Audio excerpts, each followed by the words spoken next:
नमस्कार रसिक हो. भाग्यशाली डायरीवर चंपा मालिकेच्या पहिल्या 2 भागांना तुम्ही दिलेल्या भरभरून प्रेमाबद्दल मनापासून धन्यवाद. आजच्या भागात काय घडणार? रामच्या ऑफिसमध्ये चंपाचा पहिला दिवस सुरू होतो. साधी, शांत, स्पष्ट व्यक्ती दिसणारी चंपा ऑफिसमध्ये आल्यावर नक्की काय करते? तिची कामाची पद्धत पाहून राम का थक्क होतो? आणि चंपाच्या आयुष्यात असं कोणतं रहस्य दडलं आहे ज्याचा शोध राम नकळतपणे घेऊ लागतो? जाणून घेण्यासाठी चंपाचा हा 3रा भाग शेवटपर्यंत नक्की ऐका. दुसरा दिवस उजाडला. चंपाचा विचार करत रात्री उशिराच झोप लागली होती. उठायला उशीर झाला त्यामुळे सगळ्याच गोष्टींना उशीर झाला होता. ऑफिसमध्ये पोहोचायलाही जवळजवळ 11 वाजले. मी काल चंपाकडे ऑफिसची चावी दिली नव्हती. ती ऑफिसच्या बाहेर उभी राहिली होती. सॉरी खूपच उशीर झाला. बराच वेळ येऊन उभी राहिली होतीस का? इट्स ओके सर, 10:30ला आले मी. अर्धा तास ही रस्त्यावर उभी होती. मला वाईट वाटले. I am extremely sorry Champa. It's okay sir, no problem. तेवढ्यात मागून आवाज आला. काय साहेब, 10:30ला मला मालकांनी हाकलून लावलं. पहिलं रामसाहेबांच्या हापीसात टेबल खुर्ची पोस्त कर. आणि तुम्हीच उशिरा आला. मी पटकन मागे वळून बघितलं आणि म्हणालो, अरे गणपत, तू कधी आलास? मी पण ह्या बाई आल्या तवापासून उभा होतो. चंपाकडे पाहताना त्याची नजर हलत नव्हती. मी ऑफिस उघडले. लाव टेबल आणि खुर्ची. चेक देतो तो दे तुझ्या साहेबांना.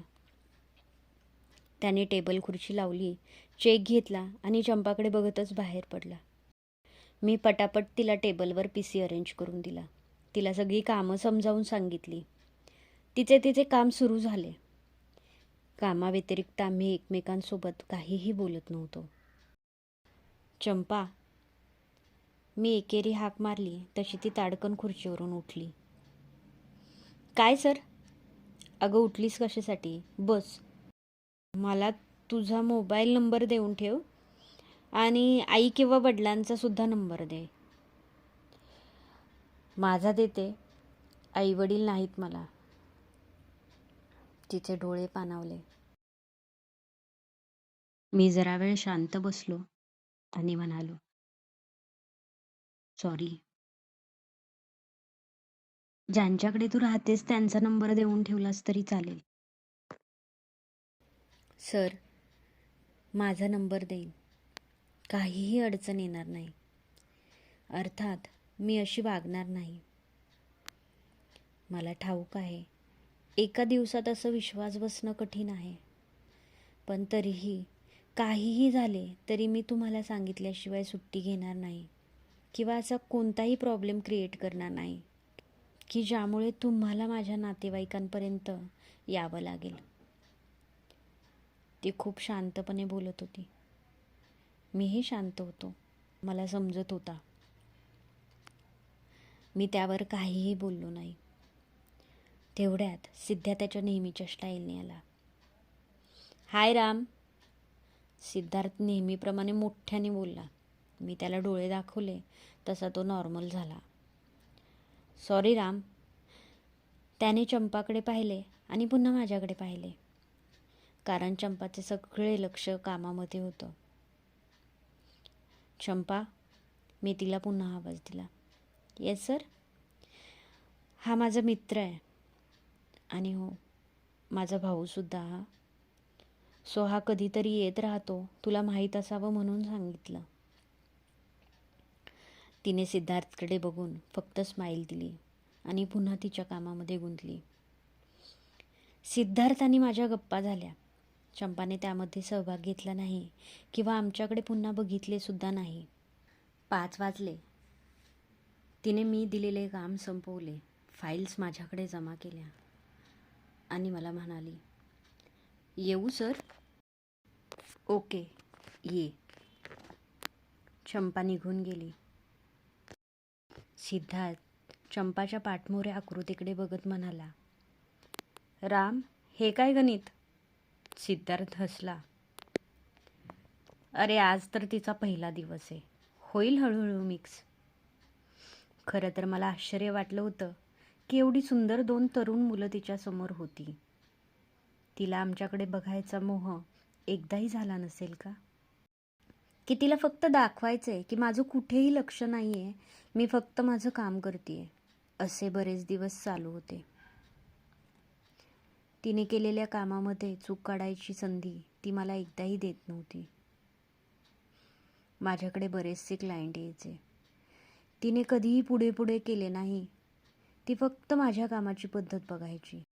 आता तर रविवारची सुट्टी सुद्धा मला नकोशी वाटायला लागली होती. ऑफिस सुटल्यानंतर चंपा वस्तीत आली. तिने आजूबाजूला पाहिले तसा तिला राग आला. तिने बंड्याला हाक मारली. बंड्या, बंड्या. तसा बंड्या धावत आला. काय झालं चंपा? चंपाचा रागाने लाल झालेला चेहरा पाहून बंड्याच्या लक्षात आले. थांब, मी कॉर्पोरेशनला फोन करतो आणि सगळा कचरा उचलायला लावतो. चंपाने रागाने बंड्याकडे बघितले आणि म्हणाली, हे मी चिडायच्या आधी का नाही लक्षात येत रे तुझ्या? इथं माणसं राहतात, जनावरं नाही. ती बंड्याला खूप ओरडली आणि तशीच रागाने रश्मीच्या रूममध्ये जायला निघाली. रश्मीने आतून दरवाजा लावला होता कारण गिराईक आतमध्ये होतं. चंपाला आतून रश्मीचा आवाज येत होता. तरी सुद्धा चंपा तिला म्हणाली, रश्मी, दरवाजा उघड ना. आतून रश्मीचा आवाज आला, साले, हरामी उठ, टाइम संपलाय आणि पैसे सुद्धा. रश्मीने त्या गिरायकाला अंगावरून बाजूला केले. पण रश्मीला गिरायकाने पुन्हा ओढले. अबे रुक साली, 2 मिनिट. गिराईक पुन्हा तिच्यावर जबरदस्ती करू लागले. साले, रोजचं नाटक आहे तुझं. पुढच्या वेळी येशील ना तेव्हा अर्ध्या तासाचे पैसे जास्त घेऊन ये. रश्मीच्या बोलण्याकडे त्याचे लक्ष होते की नाही माहीत नाही. तो त्याचे काम करत होता. त्याचे झाले की त्याने कपडे घातले, तिच्या तोंडावर पैसे फेकले आणि तो बाहेर निघाला. बाहेर त्याने चंपाकडे पाहिले आणि रश्मीला म्हणाला, ए साली रश्मी, मी परत येईन ना तेव्हा मला ही पाहिजे. आंटीशी बोलून ठेव. चंपाने त्याच्याकडे बघून अंग चोरले. रश्मी मोठ्याने हसली. चंपाविषयी आंटीशी बोलू? तुझ्याबद्दल? मार खायचाय का तुला सुद्धा आणि मला सुद्धा? ते धंद्यावर बसत नाही. गिराईक पुन्हा चंपाकडे बघू लागले. रश्मीने चंपाच्या खांद्यावर हात ठेवला आणि म्हणाली, राजकुमारी आहे आमची. पुरुषांसोबत आम्ही का झोपतो हे तिला माहीत सुद्धा नाही. गिराईक चंपाकडे बघत रागाने निघून गेले. चंपाने रश्मीकडे पाहिले आणि म्हणाली, रश्मी, ब्लाऊजची बटणं तरी नीट लाव. रश्मी पुन्हा हसायला लागली आणि म्हणाली, अगं त्याच्यात काय आहे, इथं तर सगळेच नागडे आहेत. रश्मीने सिगारेट काढली आणि पेटवायला लायटर शोधायला ब्लाऊजमध्ये हात घातला. आला, मगाशी पडला वाटतं बेडवरच. म्हणून ती पुन्हा शोधाशोध करू लागली. तिला बिछाण्यावर लायटर मिळाला. तिच्या तोंडातली सिगारेट चंपाने जोरात ओढली आणि म्हणाली, रश्मी, किती सिगारेट पितीस ग? मरशील एक दिवस. चंपा, अगं इथं क्षणाक्षणाला मरतो आम्ही. फक्त हे शरीर बाकी आहे आणि मी मरणाला अजिबात घाबरत नाही. आणि मेलो तर रडायला सुद्धा कोणी नाहीये. असं का बोलतेस ग रश्मी? तुला काय झालं तर मला सहन नाही होणार. रश्मी मोठ्याने हसायला लागली. काय तू चंपा, चल हे रडणं बंद कर. मुलं आलीत तिकडे, वाट बघत असतील. जा. आधी मला हे सांग, तुझे डोळे काय एवढे लाल झालेत? अगं काय सांगू, रात्रभर झोप नाही. कस्टमरची लाईन लागली होती. रश्मीने साडी नेसायला घेतली. एवढा त्रास होतो तर का करतेस काम? अगं नाही केलं तर चाचा आणि आंटी मला जगून देतील का? रश्मीने पारदर्शक साडीचा पदर एका साईडने घेतला. त्यातून तिचे वक्ष सहज दिसत होते. चंपाने तिच्या खांद्यावर हात ठेवला आणि म्हणाली, रश्मी, मी बोलू का ग आंटीशी? ऐकेल माझं. नको म्हणेल वकिली करायला पाठवले. आणि जा तू. बस झालं आता. राम आज लवकर ऑफिसमध्ये येऊन बसला होता. चंपा आली. Good morning sir. Good morning Champa. Champa तिच्या कामासाठी बसली. रामने तिच्या पगाराचा पहिला चेक तिच्या हातात दिला. तिच्या चेहऱ्यावरचा आनंद निखळ होता. ती कदाचित ह्याच दिवसाची वाट बघत असावी. 10 वेळा तरी ती मला थँक्यू म्हटली असेल. न राहून मीच म्हटलं, अगं थँक्यू कशाला म्हणतेस? हे तर तुझ्या हक्काचे पैसे आहेत. नाही सर, तुम्हाला कल्पनाही नसेल. हे पैसे माझ्यासाठी किती महत्वाचे आहेत. एवढ्या दिवसानंतर चंपा पहिल्यांदा इतक्या मोकळेपणाने बोलली असेल. पुढे तिला काही प्रश्न विचारावा असे मला वाटले नाही. मी खिडकीमधून सतत बाहेर बघत होतो. रात्रभर मला झोप लागली नाही. आज सूर्यही लवकर उगवत नव्हता का? मला ना स्वतःचाच राग येत होता.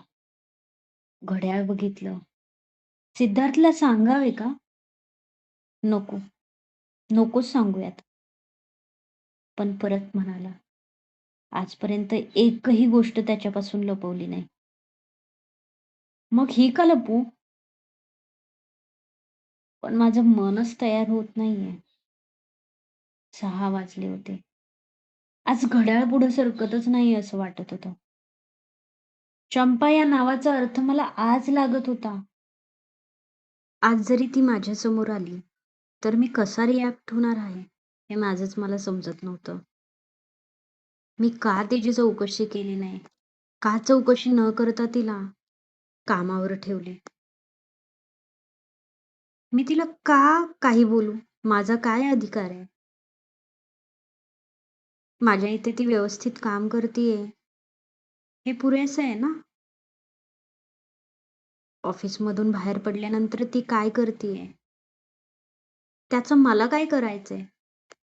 त्यानंतर तिचा आणि माझा काय संबंध? रामने मनाशी पक्क ठरवलं. आज तो तिला काहीही बोलणार नाही आणि सिद्धार्थलाही काही सांगणार नाही. तर रसिक हो, हा होता चंपाकथेचा भाग 3. जर तुम्हाला ही कथा आवडत असेल तर लाईक आणि शेअर करून मला नक्की पाठिंबा द्या.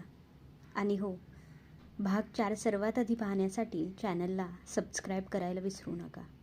धन्यवाद.